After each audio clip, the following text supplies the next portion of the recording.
Iran ಮತ್ತು Hormuz ಜಲಸಂಧಿ ಮುಚ್ಚಿರೋದ್ರಿಂದ ಭಾರತಕ್ಕೆ Gulf ರಾಷ್ಟ್ರಗಳಿಂದ ಕಚ್ಚಾ ತೈಲ ಪೂರೈಕೆಗೆ ಸಮಸ್ಯೆಯಾಗಿತ್ತು. ಆದರೆ ಈಗ ಭಾರತಕ್ಕೆ ಕಚ್ಚಾ ತೈಲ ಕೊಡುವುದಕ್ಕೆ ನಾನಾ ದೇಶಗಳು ಮುಂದಾಗ್ತಾ ಇವೆ. ಆದ್ದರಿಂದ ವಿವಿಧ ದೇಶಗಳಲ್ಲಿ ತೈಲ ದರ ಹೆಚ್ಚಾಗಿದ್ರೆ ಭಾರತದಲ್ಲಿ ಮಾತ್ರ ಯಥಾಸ್ಥಿತಿಯಲ್ಲಿ ಮುಂದುವರಿತಾ ಇದೆ.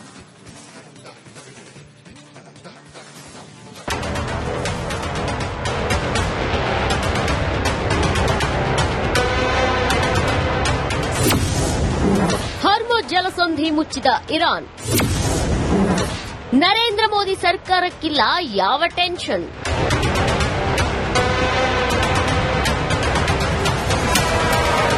ಭಾರತವು ತನ್ನ ಇಂಧನ ಭದ್ರತೆ ಮತ್ತಷ್ಟು ಬಲಪಡಿಸಲು ಪರ್ಯಾಯ ಮೂಲ ಹುಡುಕ್ತಾ ಇದೆ.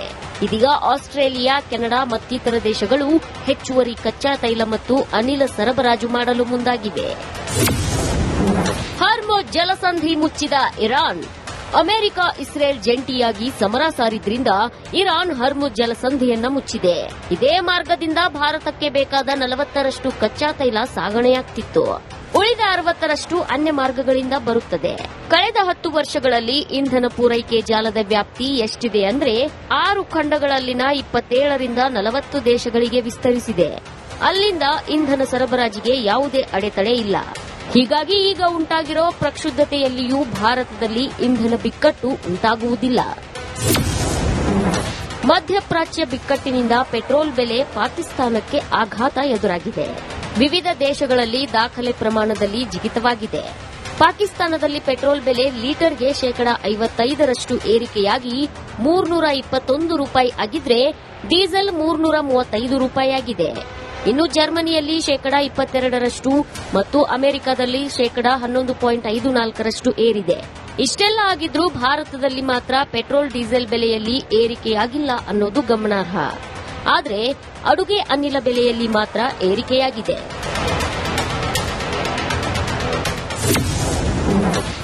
ಒಂದು ತಿಂಗಳು ರಷ್ಯಾದಿಂದ ಕಚ್ಚಾ ತೈಲ ಖರೀದಿಸುತ್ತೆ ಭಾರತ. ರಷ್ಯಾದಿಂದ ತೈಲ ಖರೀದಿಸಲು ಭಾರತಕ್ಕೆ ಅಮೆರಿಕ 30 ದಿನಗಳ ವಿನಾಯಿತಿ ನೀಡಿದೆ. ಇಲ್ಲಿ ನಾವು ರಷ್ಯಾದಿಂದ ದುಡ್ಡು ಕೊಟ್ಟು ಖರೀದಿಸಲು ದೊಡ್ಡಣ್ಣ ಎಂಬ ದೊಣ್ಣೆ ನಾಯಕನ ಅಪ್ಪಣೆ ಬೇಕಾ ಅನ್ನೋ ಇರಾನ್ ಮತ್ತು ಹರ್ಮುಜ್ ಜಲಸಂಧಿ ಮುಚ್ಚಿರೋದ್ರಿಂದ ಭಾರತಕ್ಕೆ ಗಲ್ಫ್ ರಾಷ್ಟ್ರಗಳಿಂದ ಕಚ್ಚಾ ತೈಲ ಪೂರೈಕೆಗೆ ಸಮಸ್ಯೆಯಾಗಿತ್ತು. ಆದರೆ ಈಗ ಭಾರತಕ್ಕೆ ಕಚ್ಚಾ ತೈಲ ಕೊಡುವುದಕ್ಕೆ ನಾನಾ ದೇಶಗಳು ಮುಂದಾಗ್ತಾ ಇವೆ. ಆದ್ದರಿಂದ ವಿವಿಧ ದೇಶಗಳಲ್ಲಿ ತೈಲ ದರ ಹೆಚ್ಚಾಗಿದ್ರೆ ಭಾರತದಲ್ಲಿ ಮಾತ್ರ ಯಥಾಸ್ಥಿತಿಯಲ್ಲಿ ಮುಂದುವರಿತಾ ಇದೆ.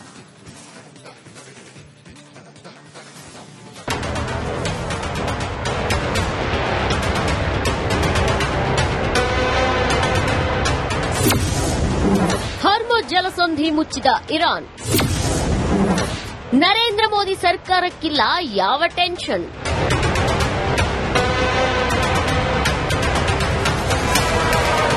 ಭಾರತವು ತನ್ನ ಇಂಧನ ಭದ್ರತೆ ಮತ್ತಷ್ಟು ಬಲಪಡಿಸಲು ಪರ್ಯಾಯ ಮೂಲ ಹುಡುಕ್ತಾ ಇದೆ. ಇದೀಗ ಆಸ್ಟ್ರೇಲಿಯಾ, ಕೆನಡಾ ಮತ್ತಿತರ ದೇಶಗಳು ಹೆಚ್ಚುವರಿ ಕಚ್ಚಾ ತೈಲ ಮತ್ತು ಅನಿಲ ಸರಬರಾಜು ಮಾಡಲು ಮುಂದಾಗಿವೆ. ಹರ್ಮುಜ್ ಜಲಸಂಧಿ ಮುಚ್ಚಿದ ಇರಾನ್. ಅಮೆರಿಕ, ಇಸ್ರೇಲ್ ಜಂಟಿಯಾಗಿ ಸಮರ ಸಾರಿದ್ರಿಂದ ಇರಾನ್ ಹರ್ಮುಜ್ ಜಲಸಂಧಿಯನ್ನ ಮುಚ್ಚಿದೆ. ಇದೇ ಮಾರ್ಗದಿಂದ ಭಾರತಕ್ಕೆ ಬೇಕಾದ 40ರಷ್ಟು ಕಚ್ಚಾ ತೈಲ ಸಾಗಣೆಯಾಗ್ತಿತ್ತು. ಉಳಿದ 60ರಷ್ಟು ಅನ್ಯ ಮಾರ್ಗಗಳಿಂದ ಬರುತ್ತದೆ. ಕಳೆದ 10 ವರ್ಷಗಳಲ್ಲಿ ಇಂಧನ ಪೂರೈಕೆ ಜಾಲದ ವ್ಯಾಪ್ತಿ ಎಷ್ಟಿದೆ ಅಂದ್ರೆ 6 ಖಂಡಗಳಲ್ಲಿನ 27ರಿಂದ 40 ದೇಶಗಳಿಗೆ ವಿಸ್ತರಿಸಿದೆ. ಅಲ್ಲಿಂದ ಇಂಧನ ಸರಬರಾಜಿಗೆ ಯಾವುದೇ ಅಡೆತಡೆ ಇಲ್ಲ. ಹೀಗಾಗಿ ಈಗ ಉಂಟಾಗಿರೋ ಪ್ರಕ್ಷುಬ್ಧತೆಯಲ್ಲಿಯೂ ಭಾರತದಲ್ಲಿ ಇಂಧನ ಬಿಕ್ಕಟ್ಟು ಉಂಟಾಗುವುದಿಲ್ಲ. ಮಧ್ಯಪ್ರಾಚ್ಯ ಬಿಕ್ಕಟ್ಟಿನಿಂದ ಪೆಟ್ರೋಲ್ ಬೆಲೆ ಪಾಕಿಸ್ತಾನಕ್ಕೆ ಆಘಾತ ಎದುರಾಗಿದೆ. ವಿವಿಧ ದೇಶಗಳಲ್ಲಿ ದಾಖಲೆ ಪ್ರಮಾಣದಲ್ಲಿ ಜಿಗಿತವಾಗಿದೆ. ಪಾಕಿಸ್ತಾನದಲ್ಲಿ ಪೆಟ್ರೋಲ್ ಬೆಲೆ ಲೀಟರ್ಗೆ 55% ಏರಿಕೆಯಾಗಿ ₹321 ಆಗಿದ್ರೆ ಡೀಸೆಲ್ ₹335 ಆಗಿದೆ. ಇನ್ನು ಜರ್ಮನಿಯಲ್ಲಿ 22% ಮತ್ತು ಅಮೆರಿಕದಲ್ಲಿ 11.54% ಏರಿದೆ. ಇಷ್ಟೆಲ್ಲ ಆಗಿದ್ರೂ ಭಾರತದಲ್ಲಿ ಮಾತ್ರ ಪೆಟ್ರೋಲ್ ಡೀಸೆಲ್ ಬೆಲೆಯಲ್ಲಿ ಏರಿಕೆಯಾಗಿಲ್ಲ ಅನ್ನೋದು ಗಮನಾರ್ಹ. ಆದರೆ ಅಡುಗೆ ಅನಿಲ ಬೆಲೆಯಲ್ಲಿ ಮಾತ್ರ ಏರಿಕೆಯಾಗಿದೆ.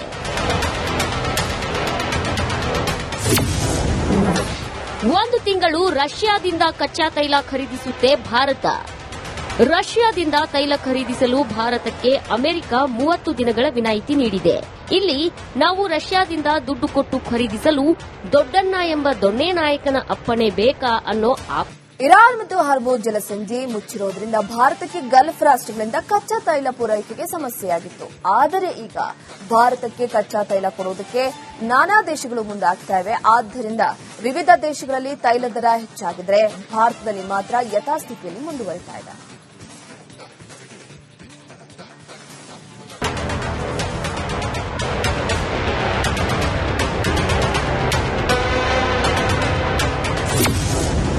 ಹರ್ಮುಜ್ ಜಲಸಂಧಿ ಮುಚ್ಚಿದ ಇರಾನ್.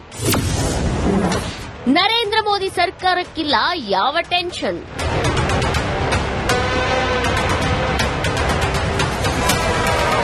ಭಾರತವು ತನ್ನ ಇಂಧನ ಭದ್ರತೆ ಮತ್ತಷ್ಟು ಬಲಪಡಿಸಲು ಪರ್ಯಾಯ ಮೂಲ ಹುಡುಕ್ತಾ ಇದೆ.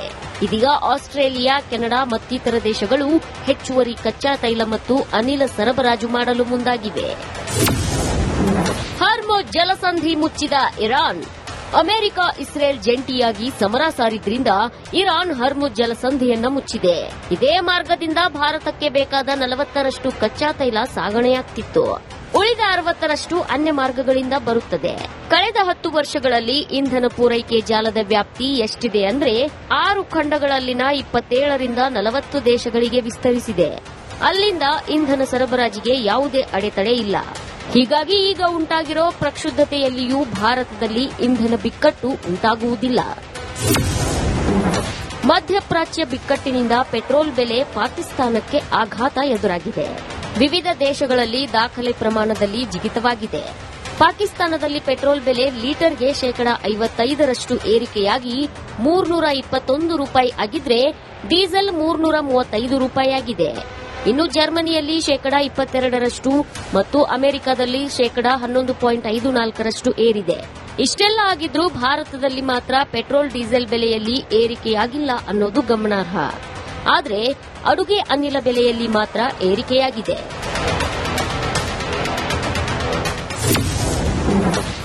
ಒಂದು ತಿಂಗಳು ರಷ್ಯಾದಿಂದ ಕಚ್ಚಾ ತೈಲ ಖರೀದಿಸುತ್ತೆ ಭಾರತ.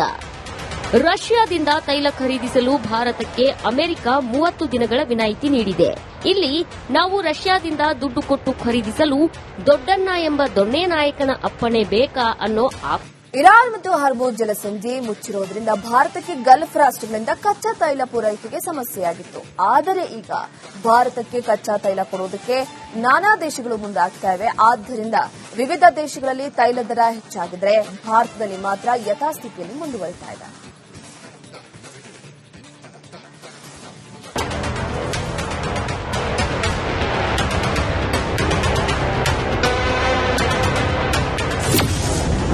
ಹರ್ಮುಜ್ ಜಲಸಂಧಿ ಮುಚ್ಚಿದ ಇರಾನ್.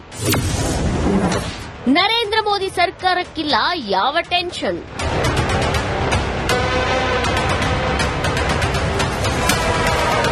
ಭಾರತವು ತನ್ನ ಇಂಧನ ಭದ್ರತೆ ಮತ್ತಷ್ಟು ಬಲಪಡಿಸಲು ಪರ್ಯಾಯ ಮೂಲ ಹುಡುಕ್ತಾ ಇದೆ.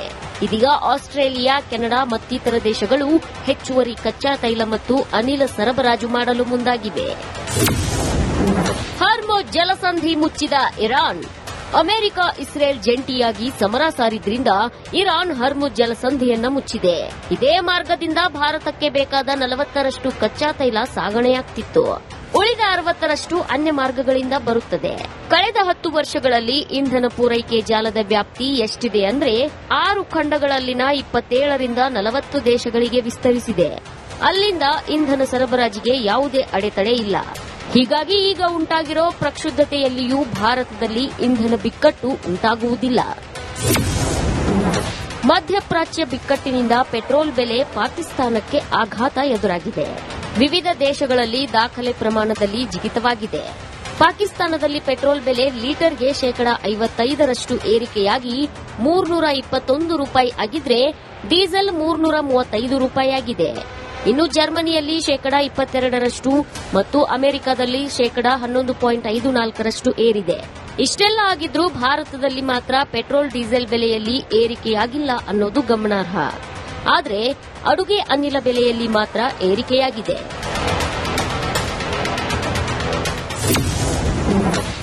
ಒಂದು ತಿಂಗಳು ರಷ್ಯಾದಿಂದ ಕಚ್ಚಾ ತೈಲ ಖರೀದಿಸುತ್ತೆ ಭಾರತ.